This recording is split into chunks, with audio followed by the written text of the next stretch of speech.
Can being possessed by the devil ever be a good thing? Well, for a 17th century Italian nun who claimed to have seen Jesus Christ, plus literally marrying him, it kind of was, in a way. Plus, it helped with all the accusations of her having sex with another nun. Let me tell you a story. The story of Sister Benedetta Carlini, sometimes described as a mystic and miracle worker and sometimes as a fraud. It's a fascinating story which tells us much about the way early modern people thought about religion and women, about the way women lived, and about how Renaissance people understood female sexuality. Plus, it is a rare case of sex between women, between nuns, actually being recorded in the historical record. The tale of Benedetta Carlini was rediscovered by chance when a historian called Judith C. Brown, author of this book, was leafing through miscellaneous forgotten documents in the State Archive of Florence and came across Benedetta, described as a best of the Theatine nuns of Pescia who pretended to be a mystic but who was discovered to be a woman of ill repute. What about the devil, you may be thinking? Well, let's dive into it.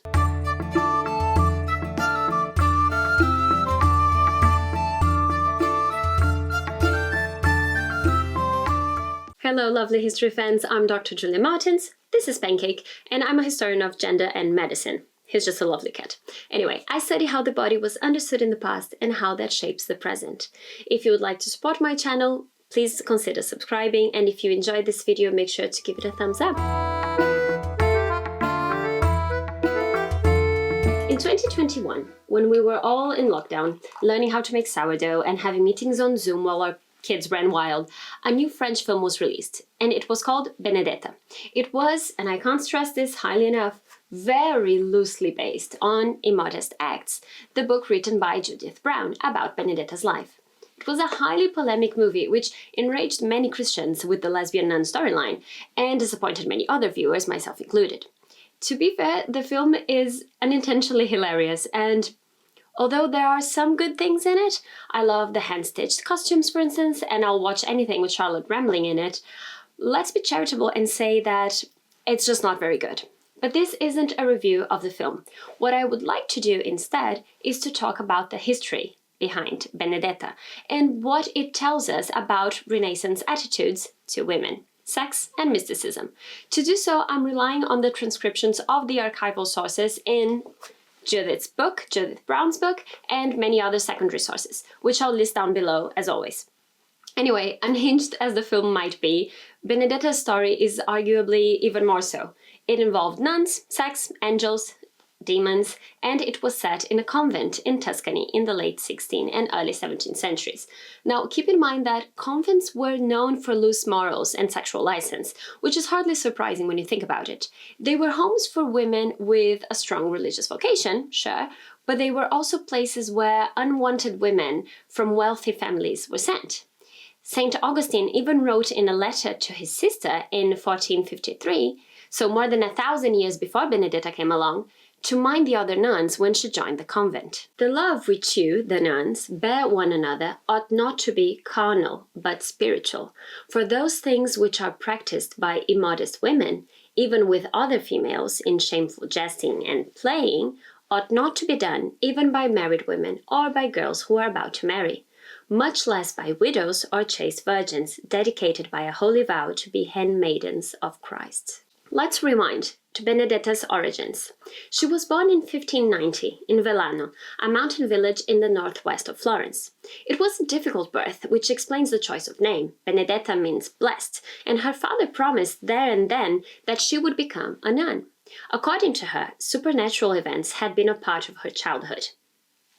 She once saw a black dog who, in her words, wanted to drag her away, and on another occasion, when she was singing, a nightingale started to sing along with her and remained at her side, obeying her commands for years.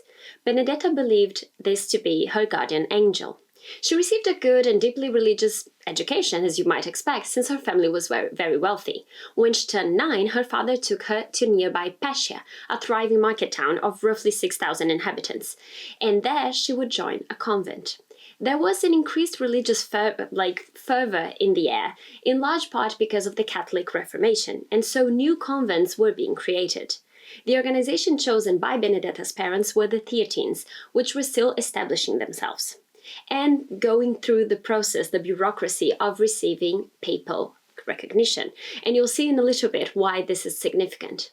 So there had been quite a few scandals locally as well with nuns involving relations between them and priests, which had only added fuel to the fire of the Catholic Reformation that was happening.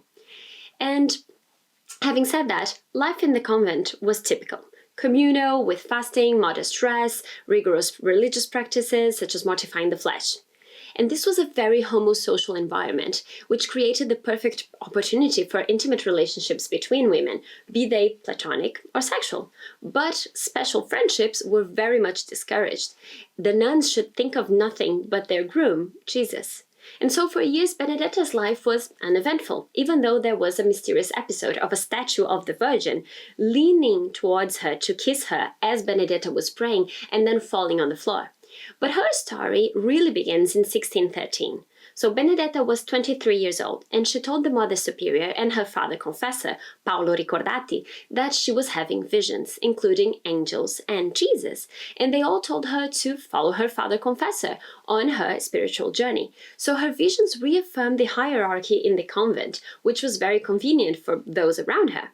Still, she had mixed emotions about what she saw. She never questioned whether the visions were real or not. Her conflict came from not knowing whether the visions were sent to her by God or by the devil. And this was completely in line with how someone at the time would think. The devil was known for tricking people, especially women. And so she later reported that she felt when she heard Jesus, what she felt. And here I quote, "And his words made me wonder about a diabolical illusion," the scribe wrote down. Still, her terror eventually was replaced with happiness. Again, there was nothing unique about this. This is the narrative that mirrors the Virgin's reaction when she was told she would be the Mother of God. And it was this feeling of happiness that made Benedetta believe that her visions came from God. Again, this would make sense at the time. So today, if you think about it, we understand emotions largely as the internal reaction to external events and experiences. But in the 17th century, feelings were considered experience itself. They gave meaning, they validated moral truths. So happiness was divine in origin, and so it's not surprising that Benedetta would assume that if she felt happy, these visions must come from God. Still, guided by her confessor, she would question her visions. Soon, all the other nuns knew about it too, as Benedetta would fall into a trance during prayers. But those around her weren't sure how to react. Personal revelations and mysticism in general had always been a problematic issue for the Church, and regarded with suspicion, especially because they were outside of clerical authority. If the mystic was found to be a fraud, that would put the Church in a rather weak position. Because all of this happened during the Reformation, Benedetta would have to be even more scrutinized than others who experienced visions, especially since she was a woman. As the 15th century theologian Jean Gerson wrote, "Women were to be held suspect unless carefully examined, and much more fully than men, because they are easily seduced." So from a medical point of view, not only were women believed to be less rational than men, but they were by nature more lustful. That meant that it would be easier for the devil to seduce them and use them to his diabolical ends. It was according to this reasoning that Benedetta's confessor told her not to believe what she saw. Believing that you were in direct communication with God could also be a sign of extreme vanity. Why would God choose her? So, Benedetta asked for her faith to be tested, so that she could understand the nature of her visions. If she denied them, she might be denying God, but if she accepted them, she might become an instrument of the devil. By 1615, though, she got her wish. Benedetta started having unexplained pains all over her body, especially at night, which left her paralyzed for hours. Physicians were completely baffled, but she was relieved. Illness was a socially and religiously acceptable way to solve the issue. She was suffering because God was testing her, so this holy pain put her on God's side. This lasted for 2 years. And the visions were often erotic and were accompanied by horrible physical pain. So her screams were so extreme that she was assigned a cell companion who would help her in her night struggles. Her name was Bartolomea Crivelli, and I'm sure you can see where this is going. But no one would know anything about it for years. Benedetta's mystic status within the convent brought her reverence and strengthened the convent's case for papal recognition, particularly as she began to sort of have a popular following. There was only one problem, though. No one had ever seen anything. There was no material proof that Benedetta was in fact communicating with God. But, once more, Benedetta had excellent timing. Just a few months later, something happened that marked her out as a true mystic. She received the stigmata, the marks of the wounds of Christ, in a painful and blissful event. Bartolomea later told investigators, "I was present when she received those signs." Now there was no ignoring Benedetta. These physical signs provided the much-needed material evidence of Benedetta's mystical experiences, further cementing her extraordinary status. By 1619, at just 30 years old, Benedetta had been elected abbess. Her influence was growing. She was even allowed to give sermons while in a trance. And this is particularly significant, hello Pancake, particularly significant because women were not allowed to preach at church. So this was a notable exception in an era when women's public speech was heavily restricted. This privilege underscored the unique space mysticism provided for women in a male-dominated society. After all, it wasn't her speaking, but angels, and more miracles were about to happen. So one night, Christ asked Benedetta if he could remove her heart from her chest. She agreed and lived without a heart, allegedly, for 3 days. And then he placed his own heart inside her chest after that. Again, this may sound outlandish, but it wasn't unprecedented. Saint Catherine of Siena, whom Benedetta greatly admired, had a very similar story. Only in Benedetta's case, Bartolomea had helped her by embracing her and placing her hand on Benedetta's chest. Now, Jesus visited Benedetta regularly, as did the angel Splenditello. Benedetta was ordered to purify her body in many ways, including extreme fasts. She wasn't allowed meat, eggs, or dairy, and couldn't drink anything but water. Again, these restrictions were consistent with religious beliefs at the time. She would also wash her body excessively, which has been interpreted as a sign of guilt. Just think of Lady Macbeth. Only in her case, it would have been about the alleged visions, or having relations with Bartolomea.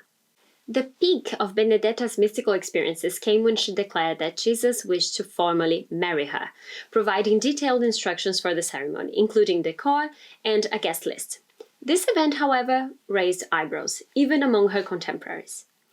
The personal involvement of Jesus in the planning of floral arrangements was kind of unprecedented. Still, her confessor and her fellow nuns were on board. Crowds came from nearby villages bearing gifts to witness the heavenly union. But they were disappointed. No one else could see Christ or any angels. No one could see the ring that Benedetta had received but her. And it got worse. So while in a trance, Benedetta spoke at length about her own virtues, or rather, Jesus spoke through her and threatened the people to punish them if they didn't obey her. The records state that she said, "Because I want you sinners to know that she, Benedetta, is not a column of iron or of marble, but of diamonds. It was I, Christ, who ordered that she be the abbess of this convent, and I have made her a mirror for all the other nuns." The wedding made people wonder. Why have a public ceremony for no one to be able to witness anything? And so, the following day, an investigation began. The investigation into Benedetta's mystical experiences was led by Stefano Cecchi, the provost of Pescia. Initially focusing on her stigmata, Cecchi conducted thorough examinations and interrogations, cautiously balancing his suspicions with the fear of challenging a potential true mystic. Benedetta's responses were tactful, though, emphasizing her efforts to doubt her visions and her adherence to church teachings. The inquiry seemed inconclusive, until a nun testified to seeing the wedding ring that Christ allegedly had given Benedetta, bolstering her credibility as a mystic and leading to the convent's papal recognition. All was well for Benedetta, until she died. But then she came back from the dead. Okay, so as abbess, Benedetta was responsible for the spiritual and material life at the convent. As a mystic, she was frequently in a trance. And when her father died, she became obsessed with death. She had her grave dug, and one day she told the investigators she just died. Her father confessor called her back to life, and, always respectful of the ecclesiastical hierarchy, she obliged. And she used this incident to reinforce her authority over the other nuns. And here, frustrating as it might be, there is a gap in the records. But between 1622 and 1623, a papal representative was sent to the convent to reopen the investigations against her. This was someone removed from Benedetta's sphere of influence, whose job was to find out if she was a fraud or not. The report even started with, "All novelty is dangerous and all unusual events are suspect." And Benedetta seemed too proud to be a true mystic. Even if she was a good Christian, it was likely that Benedetta had been deceived by the devil, they thought. The investigators believed things had gotten too far, and Father Ricordati, the confessor, was at fault, as he had been and still is too ready to believe without proof or experience. All of Benedetta's miracles started to be questioned, or used to show the devil's activity. From big things like her marriage with Christ, which indicated her vanity, to insignificant things, such as Benedetta stealing mortadella and salami from the kitchen after having been forbidden to eat meat by Christ. The tides were turning. The renewed investigation led to a change in the nuns' testimonies. Previously, they had either supported or not openly questioned Benedetta's claims. 4 years later, however, they labeled her visions as demonic illusions. The reasons for their initial silence are speculative. Belief in Benedetta, Bartolomea's corroboration, fear of divine retribution, or concerns about the convent's reputation and financial support. Maybe Benedetta grew careless in her deceptions. Still, her popularity and hierarchical status must have had played a role in the nuns' silence. After years of silence, the nuns were now eager to talk.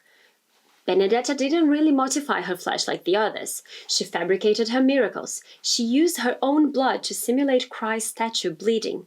She crafted a fake star with gold foil to mark where Christ had kissed her forehead. She self-inflicted her stigmata wounds with a needle. She feigned her death and even created a yellow ring mark on her finger with saffron. This last bit came from Bartolomea, but her revelations were only getting started. Once the accusations started, there was no stopping them. Benedetta was extremely vulnerable, and Bartolomea's testimony was highly revealing and damaging, especially as she was Benedetta's close companion. Being a fake mystic was bad, of course, but there had been other cases at the time. Forcing Bartolomea to engage in the most immodest acts, however, was much worse, and Bartolomea was ready to get over her very great shame and tell all. This is what she told investigators. For 2 continuous years, at least 3 times a week, in the evening after disrobing and going to bed, Benedetta would wait for her companion to disrobe as well, and pretending to need her, would call. Benedetta would grab her by force and embrace her. She would put her, Bartolomea, under herself, Benedetta, and kissing her as if she were a man, she would speak words of love to her. And she would stir on top of her so much that both of them corrupted themselves.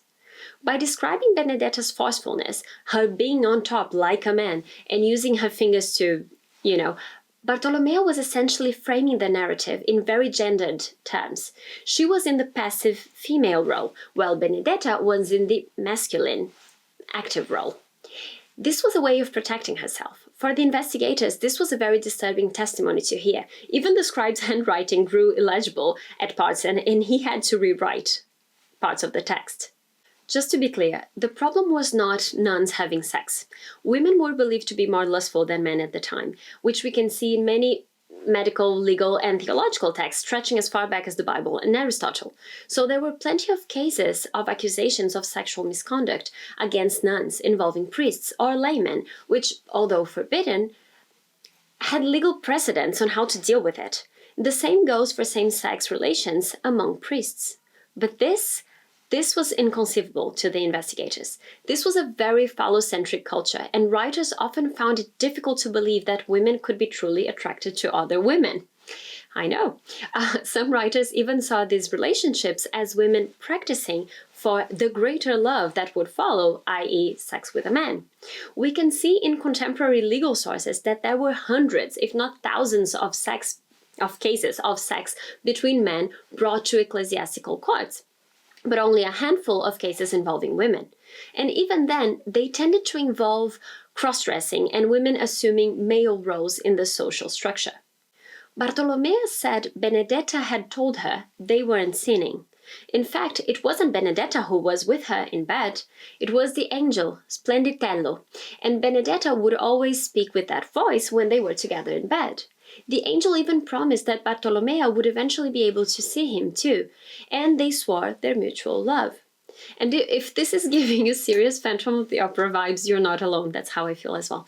Anyway, so the angel always persuaded Bartolomea not to tell anyone anything, assuring her that Benedetta was completely unaware of what was happening during the night. Besides their nighttime activities, the two women would often be alone during the day as well, as Benedetta had offered to teach the illiterate Bartolomea how to read. Father Ricordati had allowed it, echoing Eloise's uncle in her story with Abelard. The investigators were puzzled. They weren't sure how to classify these sins. One of the things that horrified them the most was that the two women would do all of this and then go and take communion at Mass without confessing. This was sacrilege. Regarding the dynamics of their relationship, Bartolomea's testimony painted a picture of non-consent, or at best, consent under deception, believing in the angelic and divine personas that Benedetta portrayed. Bartolomea framed herself as a victim, coerced and misled by Benedetta. When asked why she hadn't disclosed these events earlier, the age-old question, she cited mistrust in her confessor and her own feelings of shame. Of course, we will never know what really happened, but she was careful in her wording to make it clear that she wasn't at fault. She had been forced, she had been deceived. It's hard not to feel sympathy for her. She was younger, illiterate, and up against the powerful and, until then, true mystic Benedetta. This evoked sympathy and complicated the narrative of consent and culpability. Another thing that we need to keep in mind is the difference between sexual acts and sexuality in the sense of identity. This is a topic for a whole other video, but basically, until fairly recently, say the 19th century, people didn't really think of themselves in terms of homo or heterosexual, let alone any other categories. Sure, people engaged in same-sex relations, but these acts didn't define their identities. So following Michel Foucault, many historians think that there was a conceptual shift in the 19th century, with people starting to think about sex in a different way. This was influenced by the development of the science of sexuality, changing the way sex was perceived and categorized.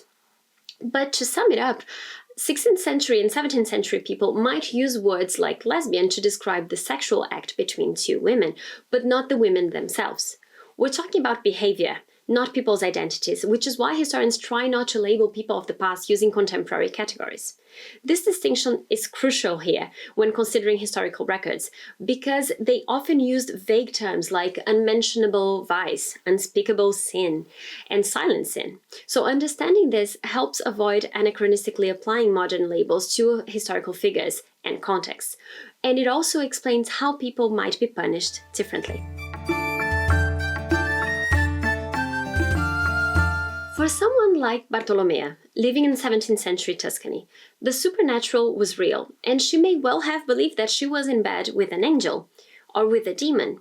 For Bartolomea to question herself would be to go against everything she believed in, and her abbess. It's possible that Bartolomea was a victim of sexual abuse. It's also possible that she was willingly involved with Benedetta and changed her story when the investigation began. Though I tend to believe the first explanation. I think she would have been paralyzed and terrified of saying anything against Benedetta, the mystic abbess. The power imbalance was just too great. But that's speculation. Plus, her testimony was, of course, shaped by what would make her look better and incur the lightest punishment. In the first round of investigations, she had testified that she was happy to help and sometimes put her hand on Benedetta's breast or embrace her to help her with the pain. By the time of the second investigation, though, the language is full of violence.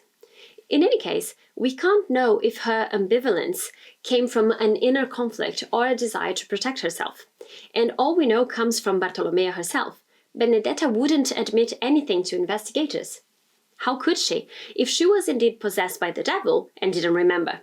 Her recollection would be the same as admitting to voluntarily engaging in immodest deeds. If, however, it was someone else, an angel, a demon, she was in great part exonerated. There was the crucial matter of intent, which was even more important than that of consent. Take witchcraft, for instance. Early modern witch trials often mention the witches entering into a pact with the devil voluntarily. There was free will.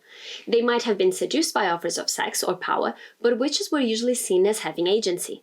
This is very different from being possessed by the devil, against your will. In Benedetta's case, she cleverly told investigators that Splenditello was to blame, not her. We'll never know what she actually felt and believed, but besides breaking her vows of chastity, she had transgressed gender and sexual roles. Still, there was something else at the end of the investigator's report that is very intriguing. A throwaway accusation of her having been involved with a priest as well. It may be hard for us to imagine, but it was very difficult for the authorities to believe that a woman's sexual preference might be just other women. So this accusation helped build the case for Benedetta as weak and easily tempted. And the next time the investigators came to the convent to see her, the stigmata had then disappeared, as had the ring. Benedetta had no more visions. Crucially, she now admitted to having been deceived by the devil. In a way, it seems that she chose the lesser of two evils. Instead of a sinful woman, she was just a silly one who had been fooled. That was easy for them to believe, obviously, of course, and it gave her some protection. And so the investigators wrote all the things that were done in her or by her, not only those which are deemed sinful, but also the other deeds which were held to be supernatural and miraculous, were done without her consent or her will, since they were done while she was out of her senses by the work of the devil. This was quite a quick shift, very likely a strategic choice to mitigate the consequences of her acts. So Benedetta disavowed her past claims completely, resigning herself to the role of a woman misled by demonic forces. Benedetta was replaced as abbess and confined within the convent for life, a sentence that, considering the circumstances, was relatively lenient. She lived there for decades, and in 1661 another nun wrote in her own diary how Benedetta Carlini died at age 71 of fever and colic pains after 18 days of illness. She died in penitence, having spent 35 years in prison in the convent. In the end, the alleged demonic possession did kind of save Benedetta, sparing her from harsher punishment that would have come with willful deception and coercion. Being possessed by the devil, on the other hand, turned her from a perpetrator into a victim. As for Bartolomea, she seems to have lived a quiet life at the convent after that. She might have been naive, but she wasn't a danger to anyone. Let me know in the comments what you thought of Benedetta's defense, and if you've watched the film about her. I'd love to know that I'm not the only one who was really struggling to take it seriously. Anyway, thank you for listening, and if you enjoyed this video, please give it a thumbs up and consider subscribing to the channel. See you next time!